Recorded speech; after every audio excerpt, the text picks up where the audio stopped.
Fala pessoal, Isaac aqui. Neste vídeo iremos discutir duas questões. 1.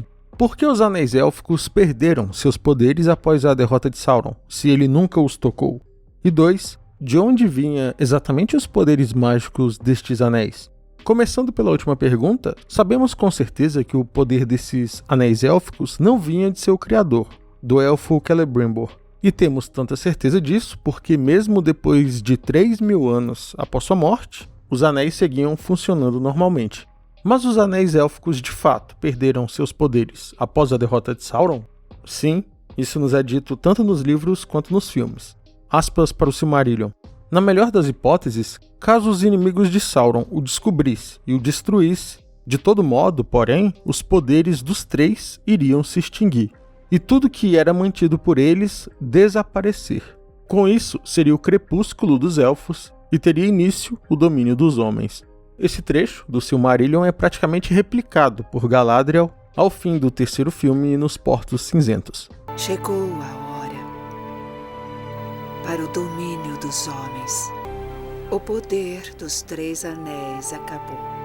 Então sim, os anéis élficos perderam seus poderes após a destruição do Um Anel e o desaparecimento de Sauron. Apesar disso, por causa da importância histórica deles, os anéis foram levados para as Terras Imortais por seus portadores, Gandalf, Galadriel e Elrond. Mas qual a relação exatamente entre Sauron e estes anéis? Vamos investigar isso neste vídeo.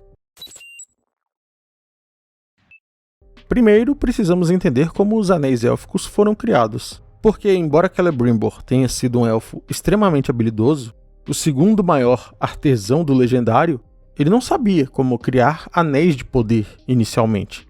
E não foi ninguém menos do que o próprio Sauron, disfarçado de Anatar, quem ensinou Celebrimbor essa técnica. Então, embora Celebrimbor tenha forjado os três anéis élficos em segredo, a própria técnica utilizada já era, digamos, contaminada por Sauron. Aspas para o Silmarillion. Foi em Eregion que os conselhos de Sauron foram acolhidos com maior prazer, pois naquela terra, os elfos Noldor sempre desejaram aumentar a perícia e a sutileza de suas obras. Contudo, Sauron guiava seus esforços e estava a par de tudo o que faziam, pois seu desejo era impor uma obrigação aos elfos e mantê-los sob vigilância. Acontece que às vezes temos em nossa mente a figura de Sauron como um bruto gigante numa armadura de aço, mas ele é bem longe disso. Sauron é um dos caras mais inteligentes do Legendário. Aspas para o Silmarillion. Pois, dos espíritos Maiar, muitos foram atraídos pelo esplendor de Melkor em seus dias de majestade e permaneceram fiéis a ele em seu mergulho nas trevas. Entre seus servos que possuem nomes, o maior era aquele espírito que os Eldar chamavam de Sauron. Em todos os atos de Melkor/Morgoth, envolvendo trapaça e originadas em astúcia, Sauron teve participação. A palavra-chave aqui é trapaça. Mesmo o mestre de Sauron, que era um Vala, quando queria fazer algum trabalho que envolvesse manipulação ou desonestidade, envolvia Sauron no esquema. Então, não é de se surpreender que Sauron tenha ensinado a Celebrimbor uma técnica viciada, na qual qualquer coisa que fosse criada por meio daquela técnica, Sauron teria ocultamente acesso. E isso, meus amigos, não se trata de uma teoria. É confirmado no próprio Silmarillion que os anéis élficos estavam sim sujeitos a Sauron, mesmo sem ele jamais ter encostado neles. Aspas. Ora, esses eram os três anéis que haviam sido feitos por último, e que possuíam os maiores poderes. Narya, Nenya e Vilya eram chamados os anéis do fogo, da água e do ar, engastados com rubi, diamante e safira. E de todos os anéis, os élficos eram os que Sauron mais desejava possuir.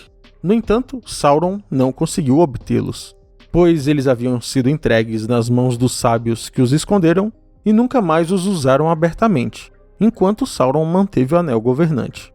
Portanto, os três anéis élficos permaneceram imaculados, pois foram forjados somente por Celebrimbor, e a mão de Sauron nunca os tocou.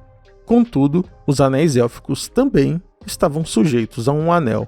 Aí pode surgir a dúvida.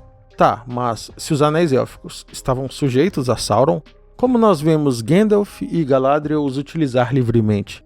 Então, na verdade isso acontece porque, para Sauron conseguir controlar os demais anéis, ele precisava estar em posse do Um Anel, não por acaso também chamado de Anel Regente. Acontece que ao fim da Segunda Era, durante a Guerra da Última Aliança, Sauron perde a posse do Um Anel quando ele foi derrotado. Lembram de Isildur cortando o seu dedo? Foi somente a partir de então que os elfos passaram a utilizar estes 3 anéis. Porém, se Sauron retomasse Um Anel, eles imediatamente iriam deixar de utilizar, como, aliás, eles já haviam feito na Segunda Era, enquanto Sauron mantinha posse do Um Anel. Vejam novamente, pois os 3 anéis élficos haviam sido entregues nas mãos dos sábios que os esconderam e nunca mais os usaram abertamente, enquanto Sauron manteve o Anel Governante. Então tá, agora já sabemos que os anéis élficos eram sujeitos ao Anel Governante, mesmo sem Sauron jamais tê-los tocado. Mas de onde originava seus poderes? Por mais contraditório que possa parecer, o poder deles vinha do próprio Sauron. Aspas novamente para o Silmarillion. E grande parte do poder e da vontade de Sauron foi transmitida àquele Um Anel, e o poder dos demais anéis estava vinculado ao dele, de modo a submeter-se totalmente a ele e a durar somente enquanto ele durasse. Não por acaso, quando o Um Anel é destruído e Sauron desaparece, também desaparece o poder dos anéis élficos. O poder dos 3 anéis acabou. Aí alguns podem pensar, poxa, mas os elfos então estavam utilizando um poder maligno? Não, na verdade não tem isso de poder bom e mal, existe poder espiritual. Por sinal, o poder de Sauron foi dado a ele por Eru Ilúvatar, em primeiro lugar. Esse poder pode ser utilizado tanto para o bem quanto para o mal. Inclusive, na carta número 246 do Legendário, Tolkien diz que se Frodo tivesse utilizado um anel para comandar os Nazgûl no topo do vento, teria dado parcialmente certo. Aspas. Frodo havia se tornado uma pessoa considerável, de um tipo especial. Havia tido um aprimoramento espiritual, ao invés de aumento de poder físico ou mental. Sua vontade estava muito mais forte do que havia sido. Eles, os Nazgûl, teriam ficado imunes ao poder do Anel, caso Frodo reivindicasse como um instrumento de comando e dominação? Não completamente. Não creio que eles pudessem tê-lo atacado com violência ou o feito prisioneiro. Teriam obedecido, ou fingido obedecer quaisquer ordens menores dele, desde que não interferisse em sua missão principal, imputada sobre eles por Sauron. A situação entre Frodo com o Anel e os 8 poderia ser comparada com aquela de um homenzinho corajoso, armado com uma arma devastadora, confrontado por 8 guerreiros selvagens de grande força e agilidade, armados com lâminas envenenadas. A fraqueza do homem era que ele ainda não sabia como usar sua arma, e era, por temperamento e treinamento, avesso à violência. Na mesma carta, o professor diz que, caso fosse Gandalf no lugar de Frodo, em posse de um anel, ele teria chance de até mesmo sobrepujar Sauron. Tudo isso empunhando parte de seu próprio poder. Aspas. Podia-se esperar que apenas Gandalf o sobrepujasse, sendo um emissário dos poderes e uma criatura da mesma ordem, um espírito imortal que assumira uma forma visível. Mas a outra questão era a parte essencial do Um Anel, o engano, encher as mentes com fantasias de poder supremo. Portanto, vemos que mesmo um anel que havia sido forjado pelas mãos do próprio Sauron e possuía praticamente uma consciência própria, poderia sim ser utilizado contra ele mesmo. Que dirá os anéis élficos, em que Sauron jamais tocou, e somente respondiam a ele quando ele estava em posse do Anel Governante. Para finalizar, se você estivesse perguntando para que exatamente os anéis élficos serviam, eu já falei em outros vídeos, mas eu vou fazer aqui um breve resumo. Os 3 anéis élficos possuíam poderes em comum entre eles, mas alguns poderes característicos somente a eles também. São eles o seguinte: Narya, o Anel do Fogo de Gandalf, concedia inspiração e resistência contra a dominação. Nenya, o da Água, concedia amplificação dos poderes do usuário. Galadriel utilizava isso para aumentar seus poderes telepatas.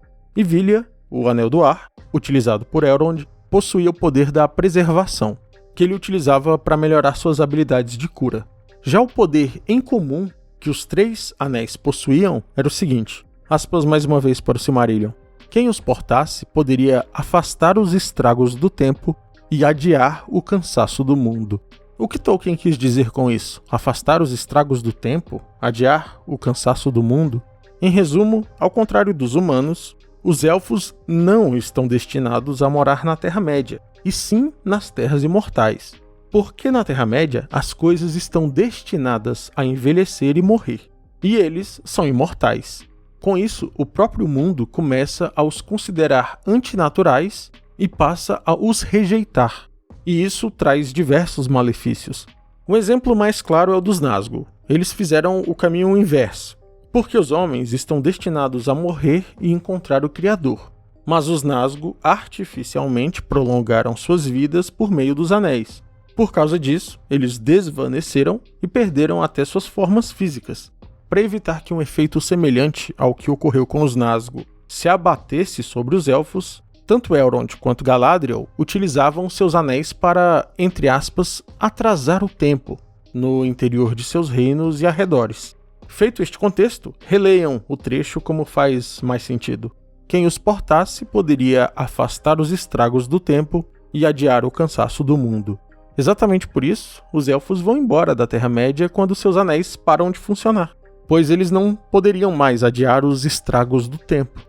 Interessante como Sauron, ao mesmo tempo, era o inimigo e quem possibilitava que eles continuassem na Terra-média. Um salve aos membros do canal Magos de Fogo Daniel de Jesus, Sir Isaac Newton, Neto BJ e Pedro Henrique. Muito obrigado pelo apoio ao canal, meus amigos. Tamo junto. E com isso chegamos ao fim de mais um vídeo. Se você gostou, não deixe de se inscrever e deixar um gostei para ajudar o canal. Um abraço e até o próximo vídeo.